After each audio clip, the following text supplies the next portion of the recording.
The Prince, written by Niccolo Machiavelli, narrated by Farid, Greene. Part 1 of The Prince. The Prince, by Niccolo Machiavelli, translated by W.K. Marriott. Dedication and Chapters 1 to 3. Dedication to the magnificent Lorenzo di Piero de' Medici. Those who strive to obtain the good graces of a prince are accustomed to come before him with such things as they hold most precious, or in which they see him take most delight. Whence one often sees horses, arms, cloth of gold, precious stones, and similar ornaments presented to princes worthy of their greatness. Desiring, therefore, to present myself to your magnificence with some testimony of my devotion towards you, I have not found among my possessions anything which I hold more dear than, or value so much, as the knowledge of the actions of great men, acquired by long experience in contemporary affairs, and a continual study of antiquity, which, having reflected upon it with great and prolonged diligence, I now send, digested into a little volume, to your magnificence. And although I may consider this work unworthy of your countenance, nevertheless I trust much to your benignity that it may be acceptable, seeing that it is not possible for me to make a better gift than to offer you the opportunity of understanding in the shortest time all that I have learnt in so many years and with so many troubles and dangers.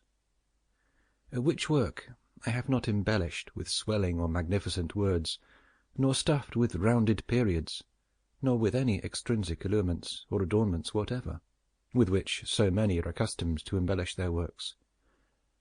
For I have wished either that no honour should be given it, or else that the truth of the matter and the weightiness of the theme shall make it acceptable. Nor do I hold with those who regard it as a presumption if a man of low and humble condition dare to discuss and settle the concerns of princes, because just as those who draw landscapes place themselves below in the plain to contemplate the nature of the mountains and of lofty places, and in order to contemplate the plains place themselves upon high mountains, even so, to understand the nature of the people it needs to be a prince, and to understand that of princes it needs to be of the people. Take, then, your magnificence, this little gift in the spirit in which I send it, wherein, if it be diligently read and considered by you, you will learn my extreme desire that you should attain that greatness which fortune and your other attributes promise. And if your magnificence, from the summit of your greatness, will sometimes turn your eyes to these lower regions, you will see how unmeritedly I suffer a great and continued malignity of fortune. Chapter 1. How many kinds of principalities there are, and by what means they are acquired.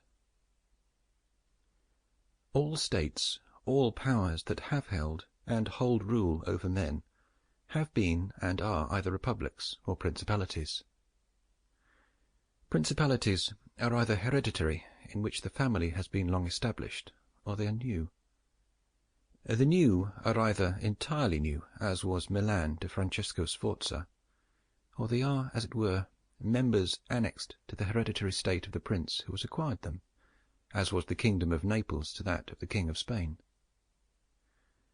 Such dominions thus acquired are either accustomed to live under a prince, or to live in freedom, and are acquired either by the arms of the prince himself, or of others, or else by fortune or by ability. Chapter 2. Concerning hereditary principalities. I will leave out all discussion on republics, inasmuch as in another place I have written of them at length, and will address myself only to principalities. In doing so, I will keep to the order indicated above, and discuss how such principalities are to be ruled and preserved. I say at once, there are fewer difficulties in holding hereditary states and those long accustomed to the family of their prince than new ones, for it is sufficient only not to transgress the customs of his ancestors, and to deal prudently Sample complete. Ready to continue?